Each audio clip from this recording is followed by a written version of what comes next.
नमस्कार दोस्तों, स्वागत है आपके अपने YouTube channel Rajeev competitive classes में। दोस्तों आज की क्लास में जो हम पढ़ने जा रहे हैं वो आपका देख लो चैप्टर जो है 7 नंबर का एवोल्यूशन, यानी हम कह सकते हैं कि विकास। जैसे ये जो है आपके क्लास 12 के लिए बायोलॉजी का चैप्टर एक महत्वपूर्ण चैप्टर है। विकास के बारे में, एवोल्यूशन के बारे में पढ़ने जा रहे हैं। अब एवोल्यूशन क्या है, बिग बैंग थ्योरी क्या है, ये सारी चीज़ें जो है हम पढ़ेंगे इस क्लासेस में। तो अगर आप किसी कॉम्पिटिटिव एग्जाम की तैयारी कर रहे हैं तो आपके लिए इम्पोर्टेंट है, प्लस जो अगर किसी आप क्लास 12 में हो तो आपके लिए इम्पोर्टेंट है। अब जैसे बात करें तो सभी में तो आपके सवाल आते ही हैं, प्लस आपको हिंदी इंग्लिश मीडियम में दोनों में समझाया जाएगा। तो बिना देरी किए हुए स्टार्ट करते हैं अपनी क्लास को। सबसे पहले हमें विकास को समझना पड़ता है, एवोल्यूशन को समझना पड़ता है, क्या है? जैसे एक evolutionary biology is the study of life study of history of life form on the earth। यानी ऐसा समझ सकते हैं बात, ठीक है। कहने का मतलब ये है कि जैसे एक विकासवादी जीव विज्ञान पृथ्वी पर जीवन रूपों के इतिहास का अध्ययन कहलाता है। So to understand the evolution in flora and fauna over a period of millions of years on the earth, we must understand the origin of life, beginning with the evolution of the earth, of stars and the universe itself। कहता है कि पृथ्वी पर लाखों वर्षों की अवधि में वनस्पतियों और जीवों के विकास को समझने के लिए हमें यह समझना होगा कि जीवन की उत्पत्ति पृथ्वी और तारों और स्वयं ब्रह्मांडों के विकास से शुरू हुआ था। अब origin of life is believed to be a unique event in the history of universe, यानी जीवन की उत्पत्ति को ब्रह्मांड के इतिहास में एक अनोखी घटना माना जाता है। और यहीं पर एक आपका थ्योरी आता है, बिग बैंग थ्योरी। तो बिग बैंग सिद्धांत हमें ब्रह्मांड की उत्पत्ति के बारे में समझने में प्रयास करता है। यानी सिंपल सा बात ऐसा समझिए कि एवोल्यूशन का मतलब होता है कि कम विकसित जीवों से अधिक विकसित जीवों में परिवर्तित होने की प्रक्रिया को हम विकास, इवोल्यूशन का देते हैं। यह एक जो है धीमी प्रक्रिया है, यह जो है प्रक्रिया निरंतर लगातार जो है चलती रहती है। इसी में हम जो है ब्रह्मांड की उत्पत्ति पढ़ते हैं, फिर हम बिग बैंग थ्योरी को पढ़ते हैं। अब जैसे हम बिग बैंग थ्योरी आपको यहाँ पर ऊपर देखने को मिलता है, तो बताएं ये जो है बिग बैंग थ्योरी आपका क्या है? बिग बैंग थ्योरी क्या है? ओरिजिन ऑफ लाइफ को भी हम पढ़ेंगे, लेकिन उससे पहले जो है हमें ये जो बिग बैंग थ्योरी है इसको हमको समझना पड़ेगा, यानी है क्या? जैसे बिग बैंग थ्योरी का मतलब है, लिखा हुआ है कि the big bang theory a singular huge explosion of very dense matter from a point of singularity this caused the universe to expand and the temperature to fall drastically. After some time, hydrogen and helium were formed, gaseous considered due to gravitation. यानी ऐसा बात समझो कि जैसे एक तो विलक्षणता के एक बिंदु से अत्यंत संघन पदार्थ का एक विलक्षण विशाल विस्फोट है। इससे ब्रह्मांड का विस्तार हुआ और तापमान में भारी गिरावट आई। कुछ समय बाद हाइड्रोजन और हीलियम का निर्माण हुआ और गुरुत्वाकर्षण के कारण गैसें जो है संघनित हुई और बाद में इन्हीं से ब्रह्मांड में आकाशगंगाएं बनी। ऐसा माना जाता है कि पृथ्वी का निर्माण लगभग 4.5 अरब वर्ष पहले सौरमंडल की आकाशगंगा मिल्की वे में हुआ था। अब समझो condition of earth, early earth यानी प्रारंभिक पृथ्वी की स्थिति कैसी थी। तो देखो कहता है कि पृथ्वी का सबसे पहले निर्माण अर्थ फॉर्म 4.5 बिलियन ईयर पहले, यानी 4.5 अरब पहले वर्ष हुआ था आपका। अब जैसे the there was no atmosphere on early earth, यानी प्रारंभिक पृथ्वी पर कोई वायुमंडल नहीं था और water vapour, methane, carbon dioxide, ammonia release from molten mass covered the surface. The UV rays from the sun caused decomposition of water into hydrogen and oxygen. Hydrogen gas being lighter escaped into space। यानी जैसे पिघले हुए द्रव्यमान से निकलती जलवाष्प, methane, carbon dioxide, ammonia, इन सभी सतह को ढक लिया और सूर्य से आने वाली पराबैंगनी किरण के कारण जल हाइड्रोजन और ऑक्सीजन में विघटित हो गया और हाइड्रोजन गैस हल्की होने के कारण जो है वो बच गई। और क्या हुआ कि पीछे बची जो ऑक्सीजन है, अमोनिया है, मीथेन है, उसके साथ मिलकर जो है पानी जो है CO2 जो है और अन्य जो है यौगिक बनाती है। यहाँ पर जो है ओजोन परत का निर्माण होता है। यहाँ पर जैसे ही जल वाष्प ठंडा होता है, वहाँ वर्षा के रूप में बरस जाता है, जिससे सभी गड्ढे भर गए और महासागर धीरे-धीरे बन गए। पृथ्वी के निर्माण में लगभग 500 मिलियन वर्ष बाद जीवन का यहाँ पर उदय होता है। ये सारी चीज़ें, ठीक है? अब आता है ओरिजिन ऑफ लाइफ। देखो, ओरिजिन ऑफ लाइफ क्या है, इसको भी हमको समझना पड़ेगा। थोड़ा इससे पहले हम जो समझ रहे थे कि हमारा पृथ्वी ब्रह्मांड जो उसकी उत्पत्ति कैसे होती है। सिंपल सा बात है कि ब्रह्मांड की उत्पत्ति लगभग 20,000 करोड़ यानी 200 बिलियन वर्ष पहले हुई थी। पृथ्वी की प्रारंभिक अवस्था में इसे इस टाइम में जो है वायुमंडल नहीं था, ठीक है? और पृथ्वी जैसे-जैसे ठंडी होती गई, इसमें जल, जलवाष्प, मीथेन, कार्बन डाइऑक्साइड एवं अमोनिया का निर्माण हुआ। सूर्य की जो पराबैंगनी किरण है, उसने पानी को तोड़कर H2 प्लस ऑक्सीजन को अलग कर दिया। ऑक्सीजन ने NH3, Cl, CH4 के साथ मिलकर H2 वाटर बनाया, CO2 बनाया, दूसरी कई सारे गैसेस बनाई। इसी प्रकार ये धीरे-धीरे जो है पृथ्वी के चारों ओर ओज़ोन परत तथा अन्य गैसों का निर्माण हुआ। ठीक है? और पृथ्वी के और ठंडा होने पर जलवाष्प ने बरसात का रूप ले लिया, जिससे गहरे जगह को महासागर का रूप मिल गया और यह माना जाता है कि पृथ्वी की उत्पत्ति के लगभग जो है 50 करोड़ वर्ष बाद पृथ्वी पर जीवन की उत्पत्ति शुरू हुई। याद रखें। ओरिजिन ऑफ लाइफ क्या कहता है? ओरिजिन ऑफ लाइफ कहता है early Greek believed that units of life called spores were brought to different planet including earth. कहता है ऐसा मतलब कि पृथ्वी पर जीवन आज से लगभग 400 करोड़ वर्ष पहले प्रारंभ हुआ और जीवन की उत्पत्ति कैसे हुई इस पर जो है काफी सारे सिद्धांत दिए गए हैं। हमारा काफी सिद्धांत आता है जैसे हम इसमें पैंसनिया सिद्धांत पढ़ते हैं, स्पोर सिद्धांत जिसे कहते हैं, स्पोर सिद्धांत जो लुईस पाश्चर एक्सपेरिमेंट आता है, इन सभी को पढ़ते हैं, ठीक है? इसमें जो है स्वतंत्र जनन सिद्धांत को पढ़ते हैं, ठीक है? ओपरिन हॉलैंड सिद्धांत पढ़ते हैं, मिलर का सिद्धांत पढ़ते हैं, ये सारे चीज़ें हमको पढ़नी पड़ती है, ठीक है? ये सारी चीज़ें जो है हमें यहाँ से देखो हम सभी के बारे में पढ़ेंगे धीरे-धीरे करके। यहाँ पर आपका है एक लुई पैस्चर के सिद्धांत के बारे में। अब जैसे ये लुई पाश्चर का प्रयोग क्या है? जैसे carefully experimentation demonstrated that life come only from pre-existing life. यानी सावधानी पूर्वक किए गए प्रयोगों से यह पता चलता है कि जीवन केवल पहले से मौजूद जीवन से ही आता है और उन्होंने दिखाया कि प्रयोग से पहले जीवाणु रहित किए गए फ्लास्कों में जीवन मृत खमीर से उत्पन्न नहीं हुआ था। उसी समय यदि इसी प्रकार के फ्लास्क को हवा में खुला छोड़ दिया जाए, तो मृत खामीर से नया जीवित जीव उत्पन्न हो जाता है। इसे हमें स्वतंत्र संपूर्ति पीढ़ी का सिद्धांत गलत साबित हो जाता है। इससे लुई पाश्चर के इस सिद्धांत से, ठीक है? चलिए आगे चलेंगे अपने टॉपिक पर। आगे चलेंगे अपने टॉपिक पर। आगे पॉइंट क्या कहता है? इसको भी हम समझें। जैसे आगे हम जो है बहुत सारे यहाँ पर सिद्धांतों को पढ़ते हैं। जीवन की उत्पत्ति का जो है ओपेरियन हॉलैंड का सिद्धांत क्या कहता है? देखो ये आपको पूरा पिक्चर बताया गया है। देखो ओपेरियन हॉलैंड सिद्धांत थ्योरी जो है ओरिजिन ऑफ लाइफ के बेसिस पर। जैसे सिंपल सा बात है, ये क्या है सिद्धांत? ये जो है आपका सिद्धांत कौन-सा सिद्धांत है? ओपेरियन हॉलैंड सिद्धांत। अब इस सिद्धांत को जो है रूस के एक वैज्ञानिक हैं जी एड ओपरिन और इंग्लैंड के एक वैज्ञानिक थे जेबीएस हॉलैंड ने क्या किया था इनके अनुसार प्रतिपादित किया था और इनके अनुसार कहा गया है कि महासागरों में जीवन का प्रारंभ हुआ था तब के टाइम में और उस समय जो है पृथ्वी का जो है तापमान ज़्यादा था, लेकिन वायुमंडल में CH4 वही बात करें NH3 ये सारी चीज़ें जो है गैसीय जो है कम और ज्वालामुखी ज़्यादा थी। इस समय वातावरण में जो है मतलब ना के बराबर ऑक्सीजन थी तब के टाइम में, इसलिए जीवन में अव्यावी व्यवस्था थी, ठीक है? इसी में हम मिलर एक्सपेरिमेंट को पढ़ते हैं।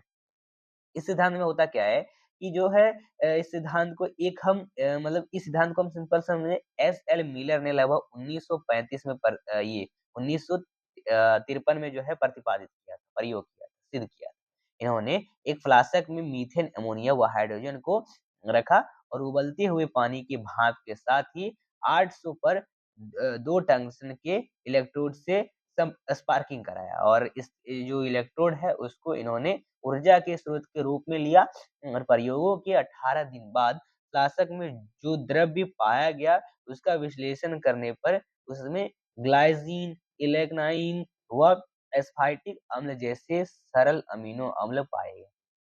और इसके अलावा जो कार्मिक अम्ल है, एसिटिक अम्ल है, ठीक है? वही ऑक्सैलिक अम्ल है, आदि जो है कार्बनिक अम्ल पाए गए और साथ ही जो है शर्कराएँ नाइट्रोजन क्षार हुआ वर्णक भी पाए। तो ये सारी चीज़ें जो है आपको याद रखना है। चलेंगे आगे टॉपिक पर। आगे टॉपिक पर आपका क्या कहता है?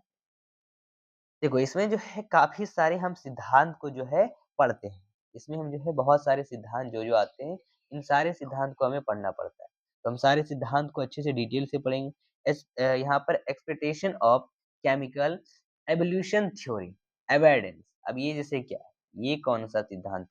इस सिद्धांत को हमें डिटेल से पढ़ना पड़ेगा। जैसे कहा गया है He Miller observed the synthesis of ammonia acid from simple organic inorganic chemical यानी वो तो वही बात हुआ जो हम आगे चल के पढ़ रहे थे। मतलब सिंपल सा बात ऐसा समझो कि कहता क्या है कि जो मिलर ने एक सरल अकार्बनिक रसायन में अमीनो अम्ल के जो संश्लेषण का अवलोकन किया, उन्होंने ऐसा प्रयोगशाला में उन परिस्थितियों को पुनः निर्मित करके किया जो आदिम पृथ्वी पर मौजूद मानी जाती इसी प्रकार के प्रयोगों में अन्य वैज्ञानिक द्वारा जो है शर्करा, नाइट्रोजन क्षार वर्णक और वसा का निर्माण भी देखा गया था और उल्का पिंड की सामग्री के विश्लेषण से समान यौगिकों की उत्पत्ति का यह पता चलता है। यह दर्शाता है कि अंतरिक्ष में अन्यंत्र भी ऐसे ही प्रक्रियाएं हो रही।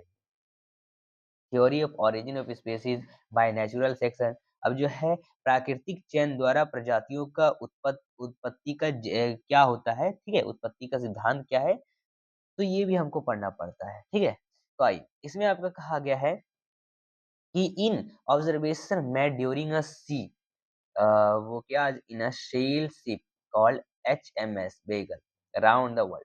Charlie Darwin conclude that existing life forms share similarities to varying degrees, not only among themselves but also with life form that million of years ago.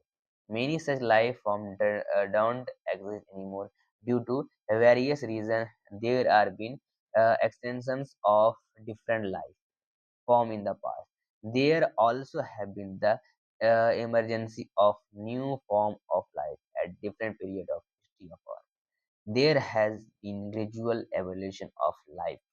जैसे HMS एक बीगल नामक जो है पाल जहाज से भर की यात्रा के दौरान किए गए अवलोकन से चार्ल्स डार्विन ने निष्कर्ष निकाला कि विद्वान जीवन रूपों में न केवल आपस में बल्कि लाखों वर्ष पूर्व के जीवन रूपों के साथ भी निष्कर्ष स्तरों को समानता है।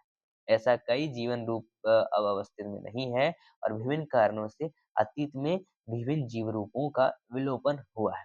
पृथ्वी के इतिहास के विभिन्न कालखंडों में जीवन के नए रूपों का उदय भी हुआ है और जीवन रूपों को क्रमिक विकास हुआ है। जीवों की सभी आबादियों की विशेषताओं में भिन्नता होती है और जिन जीवों में बेहतर अनुकूलन क्षमता होती है, वे प्राकृतिक परिस्थितियों जैसे जलवायु, भोजन, भौतिक आदि में बेहतर ढंग से जीवित रहते हैं। ठीक है? तो काफ़ी सारे पॉइंट्स हैं, आपको यहाँ पर नोट कर लेना है सबको। आगे बढ़ेंगे, ये देखो आपका एक फैमिली ट्रीज़ है डायनासोर्स का, तब के टाइम में, ये तो अभी विलुप्त हो गई है। फैमिली ट्रीज़ किस तरह के प्रजातियाँ पाई जाती है, वो भी आपको यहाँ पर देखो दिखाया गया है। ठीक है? चलिए आगे बढ़ते हैं टॉपिक पर।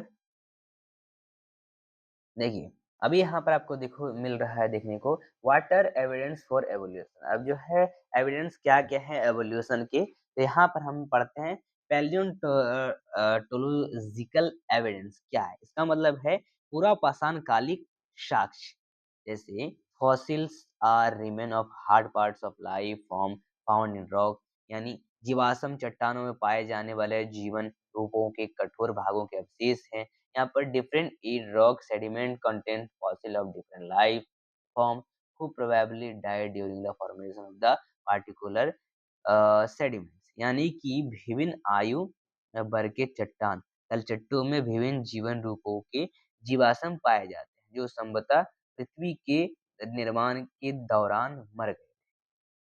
और विशेष कल्चर हम बात करें, जैसे they represent the existing organism, यानी ये जो है विलुप्त जीवों में प्रतिनिधित्व करते हैं, जैसे डायनासोर। ठीक है? तो ये सारी चीज़ें। अब जैसे अध्ययन से हमें ये पता चलता है कि जैसे जीवन रूप समय के साथ जो है बदलते रहे हैं और कुछ जीवन रूप निश्चित भूभैगिक समय अवधि तक ही सीमित रहे। इसलिए ऐसा माना जाता है कि पृथ्वी के इतिहास में अलग-अलग समय पर जीवन के नए रूपों की उत्पत्ति हुई और इन सबको जीवाश्म विज्ञान संबंधी साक्ष्य कहा जाता है। यहाँ पर हम पढ़ते हैं अपना, ठीक है? यहाँ पर पढ़ते हैं comparative anatomy and morphology evidence, यानी तुलनात्मक शारीरिक संरचना और रूपात्मक साक्ष्य। तुलनात्मक शरीर रचना जो है विज्ञान और आकारिकी आज के जीवों और वर्षों पहले मौजूद जीवों के बीच समानताएं और अंतर दर्शाती है। एक है डाइवर्जेंट एवोल्यूशन, अवसारी विकास। विभिन्न स्तनधारी जीव जैसे चमगादड़, व्हेल, चीता, मनुष्य के अग्रपादी की हड्डियां या पैटर्न से इसमें जो है एक समानताएं होती है और इन जीवों में ये अग्रपाद अलग-अलग कार्य करते हैं, लेकिन उनकी जो शारीरिक संरचना समान होती है और सभी के जो अग्रपादों है उसमें हुमरस, रेडियस, वही अल्ना, यहीं पर कार्पल्स, मेटाकार्पल्स और फाल्जील होते हैं। अब इस प्रकार यह देखा जा सकता है कि एक ही संरचना विभिन्न आवश्यकताओं के अनुकूलन के कारण अलग-अलग दिशाओं में विकसित हुई और विकास की दिशा को अपसारी विकास कहा जाता है और ये संरचनाएं एक दूसरे के समजातीय होती है। ठीक है? चलिए बाकी आगे चलते हैं टॉपिक पे। आगे हमको देखने को मिलता है, ये देखो, ये जो है एक आपका एक होमोलाइगस ऑर्गन्स है, ठीक है? मैमल का, फोरेलिम्ब ऑफ मैमल्स के। Homology indicates common ancestor. Homology सामान्य वंश का संकेत देती है। वही other example of homologous organs क्या है? समजाति अंग के अन्य उदाहरण केशुरुकिया के हृदय और मस्तिष्क हैं। वही बोगनविलिया के कांटे और कुकुरबिटा के प्रधान समरूपता को दर्शाता भी है यहाँ पर। एक सेम स्केलेटल स्ट्रक्चर यहाँ पर आपको देखने को मिल रहा है। ठीक है? अब आगे बढ़ते हैं अपने टॉपिक पर। यहाँ पर देखो एक होमोलैगस ऑर्गन्स इन प्लांट ह्यूमन, एक तो मैमल्स में तो आप देख ही रहे हो, एक आपका देखो प्लांट में भी देखो, एक इसमें कन्वर्जेंट डाइवर्जेंट समझे, कन्वर्जेंट एवोल्यूशन को समझते हैं, जैसे विंग्स ऑफ बटरफ्लाई। अब जैसे तितलियों और पक्षियों दोनों के पंख एक जैसे दिखाई देते हैं, अभी कभी आपने गौर किया होगा तो जरूर देखिए। वही anatomically they do not have similar structure through the perform similar function, यानी शारीरिक जो दृष्टि से उनकी संरचना समान नहीं होती है, यद्यपि वे समान कार्य करते हैं। Hence, analogous structures are a result of convergent evolution. यानी अंततः समरूप संरचना अवसारी विकास का परिणाम है।